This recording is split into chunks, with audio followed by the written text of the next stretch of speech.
my name's John. Hi, and I'm Neil. And welcome to Wine Wednesdays. Neil, what have you got for us this week? Got a real treat this week because we're going to an estate, the Tenuta San Guido estate in Italy, which is world renowned for its top wine, which is Sassicaia. Yeah.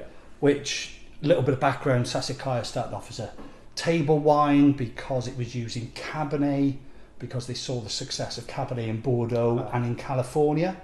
So in Tuscany, where it was a deregulated varietal or wasn't allowed to be used, because it was all Sangiovese in Chianti, they decided to make this table wine. Then all the critics jumped on it because it was so amazing, and then it got 100 points off Robert Parker. It got James Sutherland jumped on it, so it became this iconic wine. They were breaking the rules for the region. For the region, and deliberately so, because the young winemakers want to do something a bit different to get away from tradition.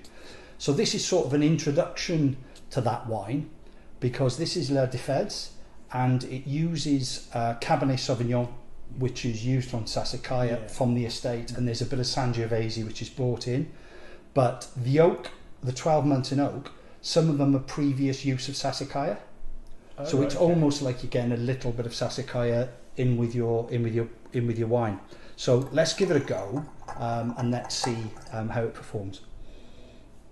The nose is very Bordeaux left bank, as you'd imagine, because French oak, Cabernet Sauvignon, probably a similar-ish clone to what's used in Bordeaux. The fruit, we were trying to explain earlier, the fruit, how it's lifted by that oak profile. Yeah. And you sort of said it's like it's wearing a smoking jacket, or it's got a camera. Exactly, yeah. But it's got that little cigar box sort of vibe to it, which makes all you're talking about is luxury. It's got a perfume to it. And Cabernet Sauvignon could be full blackcurrant, but as soon as you put that beautiful oak profile on there, it's elevated, it's held aloft, and I think that's what makes these wines so plush, velvety, and also really lovely on the palate. I mean, the nose is really lovely.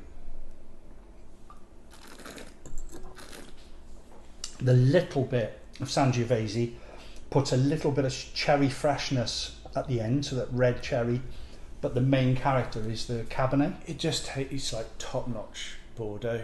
Yeah, Bank Bordeaux. It is. It's so elegant, and when you think the price point compared is a fraction of Sassicaia, which is probably what, 300, 350 pounds nowadays.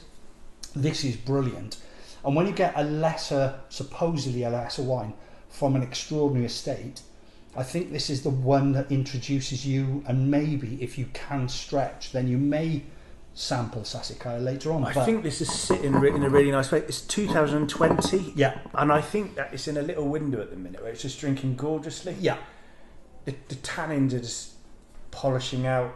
There's that siltiness on the finish, but they're polishing out. It's lovely and fresh. There's so much fresh, and it's open.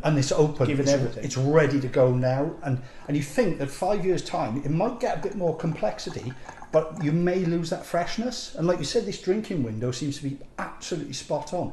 Yeah. And if you want to impress people with something from Tenuta San Guido, this is an amazing wine to get. It gives credit to the top wine. Definitely, and if you're into your Super Tuscans but you can't afford Super Tuscan prices, I think this is fantastic. And it's £35 from finewines.uk, and it is absolutely beautiful.